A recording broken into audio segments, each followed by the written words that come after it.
Journal prepare ചെയ്യുന്നതിൻ്റെ ചെറിയൊരു question discuss ചെയ്യാം. Question: Akhil started business with cash 1 lakh, cash deposited into bank 50,000, purchased goods 40,000, wages paid 10,000, commission received 4,000. അപ്പോൾ ഇത് വെച്ചിട്ട് നമുക്ക് എങ്ങനെയൊരു ജേണൽ പ്രിപ്പയർ ചെയ്യാമെന്ന് നോക്കാം. First one, Akhil started business with cash. ഇവിടെ എന്താണ്? അഖിൽ 1 lakh ക്യാഷ് യൂസ് ചെയ്തുകൊണ്ട് ബിസിനസ് സ്റ്റാർട്ട് ചെയ്യാണ് അല്ലേ. അപ്പോൾ നമ്മൾ ബിസിനസ്സിലേക്ക് എന്താണ് വരുന്നത്? ക്യാഷാണ് വരുന്നത്. അപ്പോൾ ക്യാഷിനെ നമ്മൾ എന്ത് ചെയ്യണം? ഡെബിറ്റ് ചെയ്യണം.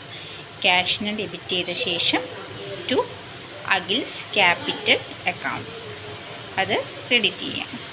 നെക്സ്റ്റ് വന്നിട്ട് cash deposited into bank. നമ്മൾ ക്യാഷ് ബാങ്കിലേക്ക് ഡെപ്പോസിറ്റ് ചെയ്യാണ്. എത്രയാണ് എമൗണ്ട്? 50,000. അപ്പോൾ നമുക്ക് എൻട്രി വരുന്നത് bank account up to cash. എന്തുകൊണ്ടാണ് അങ്ങനെ വന്നത്? ക്യാഷ് നമ്മുടെ കയ്യിൽ നിന്ന് പോയില്ലേ, ബാങ്കിലേക്ക് ഡെപ്പോസിറ്റ് ചെയ്തു. അപ്പോൾ ബാങ്കിന് എന്ത് ചെയ്യണം? ഡെബിറ്റ് ചെയ്യണം, ക്യാഷിന് ക്രെഡിറ്റും ചെയ്യണം. നെക്സ്റ്റ് പർച്ചേസ്ഡ് ഗുഡ്സ് 40,000 രൂപയ്ക്ക് ഗുഡ്സ് പർച്ചേസ് ചെയ്തു. അപ്പോൾ പർച്ചേസിനെ നമ്മൾ ഡെബിറ്റ് ചെയ്യുക. പർച്ചേസ് ചെയ്യുന്ന സമയത്ത് നമ്മളെ കയ്യിൽ നിന്ന് ക്യാഷ് പോവുകയാണ് ചെയ്യുന്നത് അല്ലേ. അപ്പം ക്യാഷിനെ നമ്മൾ എന്ത് ചെയ്യണം? ക്രെഡിറ്റ് ചെയ്യണം.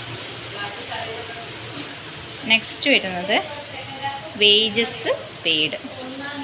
വേജസ് എന്ന് പറയുമ്പോൾ ഒരു എക്സ്പെൻസ് ആണ്. അത് പേ ചെയ്യുന്ന സമയത്ത് നമ്മുടെ കയ്യിൽ നിന്ന് ക്യാഷ് പോവുകയാണ് ചെയ്യുന്നത് അല്ലേ. അപ്പോൾ ക്യാഷിനെ നമ്മൾ ക്രെഡിറ്റ് ചെയ്യുക. വേജസ് എന്ന് പറഞ്ഞ എക്സ്പെൻസിനെ നമ്മൾ എന്ത് ചെയ്യുക? ഡെബിറ്റ് ചെയ്യുക. ലാസ്റ്റ് വൺ വന്നിട്ട് കമ്മീഷൻ റിസീവ്ഡ് ആണ്. കമ്മീഷൻ ബിസിനസ്സിലേക്ക് കിട്ടുക എന്ന് പറയുമ്പോൾ എന്താണ്? അത് ഇൻകമാണ്. ഇൻകത്തിനെ നമ്മൾ എന്ത് ചെയ്യുക? ക്രെഡിറ്റ് ചെയ്യുക. ക്യാഷായിട്ടാണ് കിട്ടുന്നത്. അപ്പോൾ ക്യാഷിനെ നമ്മൾ ഡെബിറ്റ് ചെയ്യുക. ടോട്ടൽ നമുക്ക് 2,04,000 ലഭിക്കും.